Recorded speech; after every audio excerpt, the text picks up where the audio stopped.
പ്രിയപ്പെട്ട സുഹൃത്തുക്കളെ, KJ Jacob എന്ന് പറയുന്ന ഒരു സീനിയർ മാധ്യമ പ്രവർത്തകനുണ്ട്. അദ്ദേഹം ഇപ്പോഴും മാധ്യമ പ്രവർത്തകനാണ് എന്ന് തന്നെയാണ് എൻ്റെ വിശ്വാസം. പക്ഷേ അദ്ദേഹത്തിൻ്റെ പ്രധാനപ്പെട്ട ഒരു പ്രവർത്തനം എന്നത് കഴിഞ്ഞ കുറേ കാലങ്ങളായി മാധ്യമ പ്രവർത്തനത്തെക്കാൾ കൂടുതൽ CPM എന്ന് പറയുന്ന ഈ പാർട്ടിയെയും പിണറായി വിജയൻ നയിക്കുന്ന ഈ സർക്കാരിനെയും എന്ത് ചെയ്താലും താങ്ങുക എന്നുള്ളതാണ്. കോവിഡ് കാലത്തൊക്കെ എനിക്ക് ഓർമ്മയുണ്ട്, അർദ്ധരാത്രി 2 മണിക്കും 3 മണിക്കും ഒക്കെയാണ് സർക്കാരിനെ താങ്ങുന്ന ഈ KJ ജേക്കബിൻ്റെ പോസ്റ്റുകൾ വന്നിട്ടുള്ളത്. അവിടെ എവിടെയൊക്കെ പേരിന് ഒന്ന് വിമർശിച്ചതായിട്ട് കാണിക്കും. പക്ഷേ ആത്യന്തികമായി സർക്കാരിനെ ശരിക്കും മാധ്യമ ലോകത്ത് ഒരു അംഗീകാരം ഉണ്ടാക്കി കൊടുക്കുന്ന നിലയിൽ ഈ സർക്കാരിന് വേണ്ടി വളരെ തന്ത്രപരമായിട്ടുള്ള ഇടപെടൽ സാമൂഹ്യ മാധ്യമത്തിൽ നടത്തുന്ന ഏറ്റവും പ്രധാനപ്പെട്ട മാധ്യമപ്രവർത്തകരിൽ ഒരാൾ ആണ് ശ്രീമാൻ KJ ജേക്കബ്. സുഹൃത്തുക്കളെ, ആ KJ ജേക്കബ് ശ്രീമാൻ G സുധാകരനെ കുറിച്ചിട്ട് എഴുതിയിട്ടുള്ള ഒരു ഫേസ്ബുക്ക് പോസ്റ്റ് എൻ്റെ പ്രേക്ഷകരുമായി ഒന്ന് പങ്കുവെക്കാൻ വേണ്ടിയിട്ടാണ് ഞാനിന്ന് ഈ വീഡിയോയിലൂടെ ശ്രമിക്കാൻ പോകുന്നത്. അത് സത്യം പറഞ്ഞു കഴിഞ്ഞാൽ വളരെ അർത്ഥഗർഭമായിട്ട് എനിക്ക് തോന്നിയൊരു പോസ്റ്റാണ്. കാരണം വെച്ചാൽ CPM നിരന്തരം താങ്ങുന്ന ഒരാളിൽ നിന്നാണ് അത് വരുന്നത് എന്ന് പറയുമ്പോൾ അത് നമ്മൾ ചർച്ച ചെയ്യണ്ടേ. അതിൻ്റെ അടിസ്ഥാനത്തിലാണ് ഞാൻ ഈ പോസ്റ്റ് ഇന്ന് എൻ്റെ പ്രേക്ഷകരുമായി ചർച്ച ചെയ്യാൻ പോകുന്നത്. അദ്ദേഹം എഴുതിയിരിക്കുന്നത് തുടക്കം ഇങ്ങനെയാണ്: CPM അംഗമല്ലാത്ത G സുധാകരന് എവിടെയും എങ്ങനെയും മത്സരിക്കാം, അതിലൊരു സങ്കടമില്ല. പക്ഷേ അദ്ദേഹം CPM അംഗമല്ല എന്നതാണ് എന്നെ സങ്കടപ്പെടുത്തുന്നത്, നിരാശപ്പെടുത്തുന്നത്. അദ്ദേഹം ഈ KJ ജേക്കബ് CPM അംഗവും ഒന്നുമല്ല, ഒരു സ്ഥാനം അദ്ദേഹം വച്ചിട്ടില്ല. പക്ഷേ അദ്ദേഹം അടിമുടി CPM വേണ്ടി ജീവിതം ഒഴിഞ്ഞു വെച്ചിട്ടുള്ള ഒരാളാണ്. അതുകൊണ്ടാണ് അദ്ദേഹം പറയുന്നത് ഈ G സുധാകരൻ CPM അംഗമല്ല എന്നത് അദ്ദേഹത്തെ സങ്കടപ്പെടുത്തുകയും നിരാശപ്പെടുത്തുകയും ചെയ്യുന്നു. അദ്ദേഹം തുടരുകയാണ്: 2 ആഴ്ച മുമ്പ് ഇറാനെതിരായിട്ടുള്ള അമേരിക്കൻ ഇസ്രായേൽ ആക്രമണത്തിൽ പ്രതിഷേധിച്ച് ഡൽഹിയിൽ ജന്തർ മന്ദറിൽ ഇടതുപക്ഷ പാർട്ടികളുടെ സംയുക്ത പ്രതിഷേധം നടക്കുകയാണ്. അവിടെ സംസാരിക്കുന്ന ബൃന്ദ കാരാട്ട് പറയുന്നു, ഐ റെപ്രസെൻറ്റ് ദ CPM, ഞാൻ CPM പ്രതിനിധീകരിക്കുന്നു. 78 വയസ്സുണ്ട് അവർക്ക്. ഡൽഹിയിൽ മാത്രമല്ല, സാധാരണ മനുഷ്യരുടെ പ്രക്ഷോഭ രംഗത്ത് ഈ രാജ്യത്തിൻ്റെ പല ഭാഗത്തും ഞാൻ അവരെ കണ്ടിട്ടുണ്ട്. യോഗി ആദിത്യനാഥിൻ്റെ പ്രത്യേക ഭരണഘടന പ്രകാരം ഭരണം നടത്തുന്ന ഉത്തർപ്രദേശിലും ഭയമില്ലാതെ സാധാരണക്കാരുടെ നാവായി സംസാരിക്കുന്ന അവരെ കണ്ടിട്ടുണ്ട്. അതായത് ബൃന്ദ കാരാട്ടിനെ കണ്ടിട്ടുണ്ട്. CPM പോളിറ്റ് ബ്യൂറോ അംഗമായിരുന്നു. ഇപ്പോൾ കേന്ദ്ര കമ്മിറ്റിയിലെ പ്രത്യേക ക്ഷണിതാവാണ്. ഓരോ സ്ഥലത്ത് പാഞ്ഞു ചെല്ലുന്നതിനും ആ സ്ഥാനം നിർബന്ധമാണ് എന്നൊന്നും ഞാൻ കരുതുന്നില്ല. ഇല്ലെങ്കിലും അവർ പോകുമായിരിക്കും. പക്ഷേ അവർ പറയുന്ന കാര്യത്തിന് ഒരു ആധികാരികത കൊടുക്കാൻ CPM കേന്ദ്ര കമ്മിറ്റി അംഗത്വം എന്ന സ്ഥാനം സഹായിക്കും. അറസ്റ്റ് ചെയ്യാൻ ചെല്ലുന്ന പോലീസുകാരൻ പോലും അവർ പറയുന്നത് കുറച്ചൊരു മര്യാദയോടുകൂടി കേൾക്കും. അത് വൃന്ദാക്കാരനെ കുറിച്ചിട്ട് ആ ഭാഗം അവസാനിപ്പിക്കുകയാണ്. എന്നിട്ട് അദ്ദേഹം അടുത്ത ഭാഗത്ത് പറയുകയാണ്: പണ്ടേ എഴുതണമെന്ന് കരുതിയ കാര്യമാണ്. CPM CPI 75 വയസ്സ് കഴിഞ്ഞവർ എല്ലാത്തരം സ്ഥാനങ്ങളിൽ നിന്നും ഒഴിഞ്ഞു നിൽക്കണം എന്ന് CPM തീരുമാനിച്ചിട്ടുണ്ട്. അതിനെക്കുറിച്ച് അദ്ദേഹം എന്നിട്ട് അദ്ദേഹം പറയുകയാണ്: എനിക്കിതിൻ്റെ ലോജിക്ക് മനസ്സിലായിട്ടേ ഇല്ല. പാർലമെൻ്ററി പൊസിഷനുകളിൽ MLA, MP, മന്ത്രി, ലോക്കൽ ബോഡി അംഗത്വം, സ്ഥാനം, ഇതിനൊക്കെ ഊഴവും പ്രായവും ഒക്കെ വെക്കുന്നത് മനസ്സിലാകും. പാർട്ടിയുടെ secretary, politburo, executive secretariat അംഗത്വങ്ങളിലും പ്രായം ഒരു മാനദണ്ഡമാക്കുന്നത് മനസ്സിലാകാം. കാരണം പാർലമെൻ്ററി രംഗത്തും പാർട്ടി രംഗത്തും പ്രായം ഒരു മാനദണ്ഡമാക്കുന്നത് മനസ്സിലാക്കാം എന്നാണ് അദ്ദേഹം പറയുന്നത്. പക്ഷേ നയങ്ങൾ ചർച്ച ചെയ്യുന്ന കമ്മിറ്റികളിൽ ഉള്ളവരെ അവർക്ക് താല്പര്യമുണ്ടെങ്കിൽ, ആരോഗ്യവുമുണ്ടെങ്കിൽ ആ സ്ഥാനത്ത് നിന്ന് പ്രായം മാത്രം നോക്കി ഒഴിവാക്കുന്നത് നീതിയാണോ? ഇതാണ് അദ്ദേഹത്തിൻ്റെ ചോദ്യം. അദ്ദേഹം പറയുന്നത് പാർലമെൻറ്റ് രംഗത്ത് നിന്ന് വേണേൽ മാറ്റാം, പാർട്ടിയിലെ പ്രധാനപ്പെട്ട സ്ഥാനങ്ങളിൽ നിന്നൊക്കെ വേണേൽ മാറ്റാം. പക്ഷേ നയങ്ങൾ ചർച്ച ചെയ്യുന്ന സമിതികളിൽ ഉള്ളവരെ അവർക്ക് താല്പര്യമുണ്ടെങ്കിലും അവർക്ക് ആരോഗ്യമുണ്ടെങ്കിലും ആ സ്ഥാനത്ത് നിന്ന് പ്രായം മാത്രം നോക്കി ഒഴിവാക്കുന്നത് നീതിയാണോ എന്നുള്ള വളരെ സുപ്രധാനമായിട്ടുള്ള ഒരു ചോദ്യമാണ് അദ്ദേഹം ചോദിച്ചിരിക്കുന്നത്. ഇത് സുധാകരൻ്റെ കാര്യത്തിൽ വളരെ പ്രസക്തമാണ്. എന്നിട്ട് അദ്ദേഹം പറയുകയാണ്: അല്ലെന്നാണ് എൻ്റെ പക്ഷം.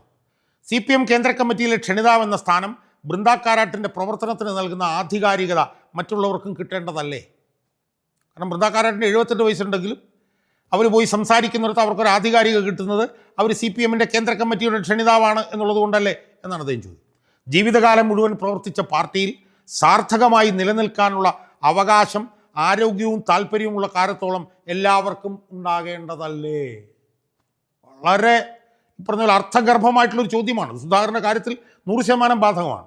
ജീവിതകാലം മുഴുവൻ പ്രവർത്തിച്ച പാർട്ടിയിൽ, സുധാകരൻ 10-60 വർഷത്തെ കാലത്തിലധികമായി പ്രവർത്തിക്കുന്ന പാർട്ടി, ആ പാർട്ടിയിൽ സാർത്ഥകമായി നിലനിൽക്കാനുള്ള അവകാശം ആരോഗ്യവും താല്പര്യവുമുള്ള കാലത്തോളം എല്ലാവർക്കും ഉണ്ടാവേണ്ടതല്ലേ?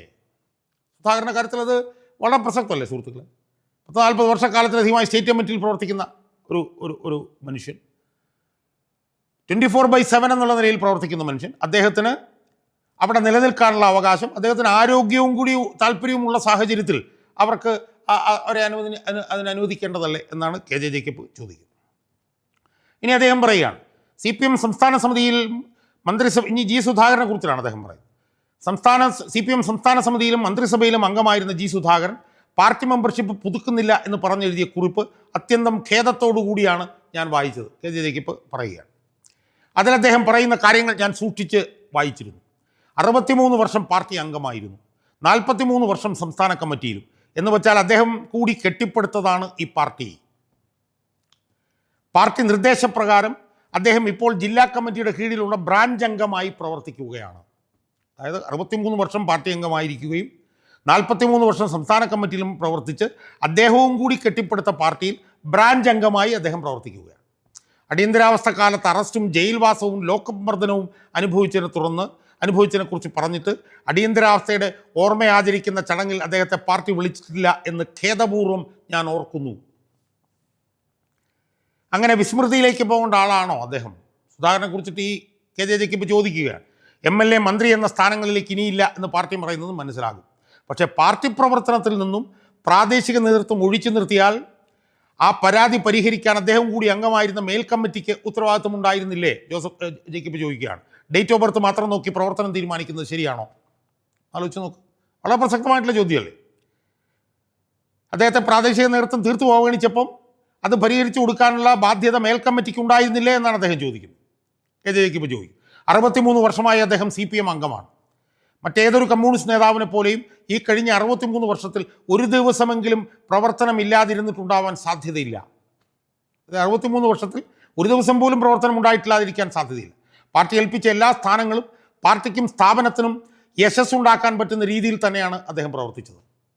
അപ്പോൾ ഈ അദ്ദേഹത്തെ MLA ആക്കിയില്ലേ, മന്ത്രിയാക്കിയില്ലേ, സിൻഡിക്കേറ്റ് മെമ്പർമാരാക്കിയില്ലേ എന്നൊക്കെ ചോദിച്ച CPM-കാർക്കുള്ള മറുപടിയാണ് അദ്ദേഹം പറയുന്നത്. KJ ജേക്കബ് പറയുന്നത് പാർട്ടി ഏൽപ്പിച്ച എല്ലാ സ്ഥാനങ്ങളും പാർട്ടിക്കും സ്ഥാപനത്തിനും യശസ്സുണ്ടാക്കാൻ പറ്റുന്ന രീതിയിലാണ് അദ്ദേഹം പ്രവർത്തിച്ചത്. മന്ത്രിയായിരുന്നപ്പോൾ അസാധ്യ മികവ് അദ്ദേഹം കാണിച്ചിട്ടുണ്ട്. കവിത എഴുതുമെന്നുള്ള കാര്യത്തിലൊഴികെ അദ്ദേഹത്തെ കൊണ്ട് ഗൗരവമായ ഒരു പരാതിയും ആർക്കും ഉണ്ടായിട്ടില്ല. പലതും തുറന്നടിച്ചു പറയും എന്ന ഇക്കാലത്ത് അധികം കാണാൻ കിട്ടാത്തൊരു ഗുണവും അദ്ദേഹത്തിനുണ്ട്. പറയുകയാണ്, ഭാര്യയ്ക്ക് നല്ല ശമ്പളമുണ്ട്, അതുകൊണ്ട് ഇപ്പോൾ നന്നായി ജീവിക്കുന്നുണ്ട് എന്ന് അദ്ദേഹം ഒരു അഭിമുഖത്തിൽ പണ്ടെന്നോ പറഞ്ഞത് ഞാൻ ഓർക്കുന്നു. അത് അദ്ദേഹത്തിൻ്റെ സുതാര്യവും സത്യസന്ധവുമായ ജീവിതത്തിൻ്റെ ബാക്കിപത്രമായിട്ടാണ് ഞാൻ കരുതുക. അത് ഭാര്യയ്ക്ക് നല്ല ശമ്പളമുണ്ട്, അതുകൊണ്ട് എനിക്ക് ജീവിക്കാൻ പറ്റുന്നുണ്ടെന്ന്, അത് വളരെ അർത്ഥഗർഭമാണ്. കാരണം ഇന്ന് ഭാര്യയ്ക്ക് MLA സ്ഥാനം മേടിച്ചു കൊടുക്കാൻ ശ്രമിക്കുന്ന പാർട്ടി സംസ്ഥാന സെക്രട്ടറി, മക്കൾക്ക് അഴിമതി നടത്തി കൊടുക്കാൻ താല്പര്യം കാണിക്കുന്ന മറ്റ് നേതാക്കന്മാർ, അതിൻ്റെയൊക്കെ പശ്ചാത്തലത്തിൽ ഭാര്യയ്ക്ക് നല്ല ശമ്പളമുണ്ട്, അതുകൊണ്ട് നന്നായി ജീവിക്കുന്നു എന്നത് അദ്ദേഹത്തിൻ്റെ സുതാര്യവും സത്യസന്ധവുമായ ജീവിതത്തിൻ്റെ ബാക്കിപത്രമായിട്ടാണ് ഞാൻ കാണുക എന്ന് അദ്ദേഹം പറയും. ഏറ്റവും അവസാനം അദ്ദേഹത്തിൻ്റെ പരാതി പാർട്ടി സംസ്ഥാന സെക്രട്ടറിയുടെ വാക്കുകളിൽ അദ്ദേഹം കണ്ട പരിഗണനയില്ലായ്മയാണ്. അങ്ങനെയല്ല എന്ന് ഗോവിന്ദൻ മാഷൻ പ്രത്യേകിച്ച് പിന്നീട് വിശദീകരിച്ചെങ്കിലും ജീവിതകാലം മുഴുവൻ ശ്വാസത്തിൽ പോലും കൊണ്ടു നടന്ന പാർട്ടിയുടെ നേതൃത്വം താനൊരു വിഷയമേ അല്ല എന്ന് പറയുമ്പോൾ, വിഷയമേ അല്ല എന്ന് ഇപ്പോൾ പരസ്യമായി പറയുന്ന അദ്ദേഹത്തെ പോലെ ഒരാൾക്ക് സഹിക്കാൻ പറ്റാത്ത കാര്യമായിരിക്കണം. ആരും സംശയമില്ലാത്ത കാര്യമല്ലേ? ഞാൻ കമ്മ്യൂണിസ്റ്റ്, എന്നിട്ട് KJ ജേക്കബ് പറയുകയാണ്, ഞാൻ കമ്മ്യൂണിസ്റ്റ് പാർട്ടിയിലോ പാർട്ടിയുമായി ബന്ധപ്പെട്ട മറ്റ് സംഘടനകളിലോ അംഗമല്ല, ആയിരുന്നിട്ടുമില്ല. പക്ഷേ കമ്മ്യൂണിസ്റ്റ് പാർട്ടി അംഗങ്ങളെ ധാരാളം പരിചയമുണ്ട്. അവർക്ക് അവരുടെ പാർട്ടി അംഗത്വം എത്ര പ്രധാനപ്പെട്ടതാണ് എന്നതിനെക്കുറിച്ചിട്ട് എനിക്കൊരു ധാരണയുണ്ട്. G സുധാകരനെ പോലെ ജീവിതം മുഴുവൻ പാർട്ടിക്കൊപ്പവും പാർട്ടിക്ക് വേണ്ടിയും ജീവിച്ചു തീർത്ത ഒരാൾ പാർട്ടി അംഗത്വം വേണ്ടെന്ന് വയ്ക്കുന്നത് എത്രത്തോളം വേദനയോടുകൂടിയാണെന്ന് മനസ്സിലാക്കാൻ പാർട്ടി അംഗത്വമൊന്നും വേണം എന്ന് തോന്നുന്നില്ല. പരിഗണന ആവശ്യപ്പെടാൻ അവകാശമുള്ളയാൾ തന്നെയാണ് അദ്ദേഹം എന്ന കാര്യത്തിൽ പാർട്ടിക്ക് പോലും അഭിപ്രായ വ്യത്യാസം ഉണ്ടാവാൻ തരമില്ല. നീണ്ട രാഷ്ട്രീയ ജീവിതത്തിൽ എപ്പോഴെങ്കിലും സംഭവിച്ച ഒരു സ്ഖലിതത്തിൻ്റെ പേരിൽ അവരുടെ രാഷ്ട്രീയ ജീവിതമാക്കി റദ്ദാക്കുന്ന പ്രതികരണങ്ങൾ ഖേദകരമാണ്. ജേക്കബ് പറയും, ജീവിതം മുഴുവൻ പാർട്ടി പറഞ്ഞ പോലെ ജീവിക്കുന്ന ആളുകൾക്ക് അവരുടെ ആരോഗ്യം അനുവദിക്കുന്ന കാലത്തോളം പാർട്ടിയിൽ സജീവമായി പ്രവർത്തിക്കാനുള്ള ഒരു സംവിധാനം ഉണ്ടാക്കണം. വളരെ സുപ്രധാനമായിട്ടുള്ള പ്രസ്താവനയാണ്. ജീവിതം മുഴുവൻ പാർട്ടി പറഞ്ഞ പോലെ ജീവിക്കുന്ന ആളുകൾക്ക് അവരുടെ ആരോഗ്യം അനുവദിക്കുന്ന കാലത്തോളം പാർട്ടിയിൽ സജീവമായി പ്രവർത്തിക്കാനുള്ള ഒരു സംവിധാനം ഉണ്ടാകും. ജീവിത സായാഹ്നത്തിൽ തൻ്റെ പ്രസ്ഥാനത്തിൽ താൻ ആരുമല്ല എന്ന വലിയ വേദന നിരാശയിലേക്ക് അവരെ തള്ളിവിടുന്നത് ഖേദകരമാണ്. ആ നിരാശയിൽ നിന്നും അവരെടുക്കുന്ന തീരുമാനങ്ങൾ അവരുടെ ത്യാഗപൂർണ്ണമായ ജീവിതത്തിൻ്റെ ശോഭ മാത്രമല്ല കെടുത്തുന്നത്, അവരുടെ പാർട്ടിയുടേത് കൂടിയാണ് എന്ന് കമ്മ്യൂണിസ്റ്റ് പാർട്ടികൾ ഓർക്കണം. ജീവിത സായാഹ്നത്തിൽ തൻ്റെ പ്രസ്ഥാനത്തിൽ താൻ ആരുമല്ല എന്ന വലിയ നിരാശയിലേക്ക് അവരെ തള്ളിവിടുന്നത് ഖേദകരമാണ്. ആ നിരാശയിൽ നിന്ന് അവരെടുക്കുന്ന തീരുമാനങ്ങൾ അവരുടെ ത്യാഗപൂർണ്ണമായ ജീവിതത്തിൻ്റെ ശോഭ മാത്രമല്ല കെടുത്തുന്നത്, അവരുടെ പാർട്ടിയുടേത് കൂടിയാണ് എന്ന് പാർട്ടികൾ ഓർക്കണം. KJ ജേക്കബ് പറയുകയാണ്. അവസാനത്തെ ഖണ്ഡികയിൽ അദ്ദേഹം പറയുകയാണ്, എല്ലാം കഴിയുമ്പോൾ തിരക്കൊഴിയുമ്പോൾ മാനുഷികതയുടെ സ്പർശം ബാക്കി വരണം. ഒരു ഗാഠാലിംഗനം, ഒരുമിച്ചൊരു മുദ്രാവാക്യം, അതില്ലെങ്കിൽ പിന്നെ അതെന്ത് രാഷ്ട്രീയമാണ് എന്ന് അടുത്ത തലമുറ ചോദിച്ചെന്നിരിക്കും. അറിയപ്പെടാത്ത മനുഷ്യരുമായി നീ സാഹോദര്യം നൽകിയെന്ന് നെരൂദയെപ്പോലെ പാടാൻ അവർക്കും അവസരമുണ്ടാക്കേണ്ടതുണ്ട്. വളരെ അന്വർത്ഥമാണ് അവസാനത്തെ പാരഗ്രാഫ്. എല്ലാം കഴിയുമ്പോൾ തിരക്കൊഴിയുമ്പോൾ. ഇതൊക്കെ ഈ CPM ഇന്നത്തെ ഈ അളിഞ്ഞ് ചീഞ്ഞെന്നറിയ CPM ഇങ്ങനെ വേദോപദേശം നൽകിയിട്ട് കാര്യമുണ്ടോ എന്നൊക്കെ നമുക്ക് ചോദിക്കാമെങ്കിൽ പോലും അദ്ദേഹം പറയുന്ന വാക്കുകൾ പിന്നെ നമ്മളത് ഗൗരവത്തിൽ തന്നെ കാണണം എന്നാണ് എനിക്ക് സൂചിപ്പിക്കുകയാണ്. എല്ലാം കഴിയുമ്പോൾ തിരക്കൊഴിയുമ്പോൾ മാനുഷികതയുടെ സ്പർശം ബാക്കി വരണം. ഒരു ഗാഠാലിംഗനം, ഒരുമിച്ചൊരു മുദ്രാവാക്യം, അതില്ലെങ്കിൽ പിന്നെ അതെന്ത് രാഷ്ട്രീയമാണെന്ന് അടുത്ത തലമുറ ചോദിച്ചെന്നിരിക്കും. അറിയപ്പെടാത്ത മനുഷ്യരുമായി നീ സാഹോദര്യം നൽകിയെന്ന് നെരൂദയെപ്പോലെ പാടാൻ അവർക്കും അവസരം ഉണ്ടാവേണ്ടതുണ്ട്. സുഹൃത്തുക്കളെ, ഞാനീ സൂചിപ്പിക്കുന്നത് പാർട്ടിയുമായിട്ടുള്ള 6 പതിറ്റാണ്ടിലധികം കാലത്തെ ബന്ധം അവസാനിപ്പിച്ചുകൊണ്ട് ശ്രീമാൻ G. സുധാകരൻ പാർട്ടി അംഗത്വം പുതുക്കാതെ പാർട്ടിയിൽ നിന്ന് ഒഴിയുകയാണ്, താൻ സ്വതന്ത്രനായി മത്സരിക്കുകയാണെന്ന് പറഞ്ഞ ആ നിമിഷം മുതൽ അദ്ദേഹത്തിനെതിരെ നടത്തുന്ന അതിക്രൂരമായിട്ടുള്ള ആക്രമണമുണ്ട്. അദ്ദേഹത്തിനെ വർഗവഞ്ചകനായി പറയുന്നു, അദ്ദേഹത്തിന് ഒരു രാഷ്ട്രീയ കുറുക്കനായി പറയുന്നു. ഇങ്ങനെയൊക്കെ ചെയ്യുന്ന ഹൃദയമില്ലാത്ത ഈ പാർട്ടി നേതൃത്വത്തോട് പാർട്ടിയെ വർഷങ്ങളോളം പാർട്ടിയെ അന്ധമായി പിന്തുണച്ചു കൊണ്ടിരിക്കുന്ന ഒരു മാധ്യമപ്രവർത്തകൻ്റെ ഈ വിലാപം പാർട്ടി ഇതൊന്നും ശ്രദ്ധിക്കില്ല എന്നുള്ള കാര്യത്തിൽ തർക്കമില്ലെങ്കിലും നമ്മൾ മനുഷ്യർ, നമ്മൾ കമ്മ്യൂണിസ്റ്റുകാർ, നമ്മൾ ഈ KJ ജേക്കബിൻ്റെ ഈ വിലാപം നമ്മൾ പിന്നെ വളരെ ഗൗരവത്തോടു കൂടി കാണണം എന്നാണ് എനിക്ക് നിരീക്ഷിക്കാനുള്ളത്.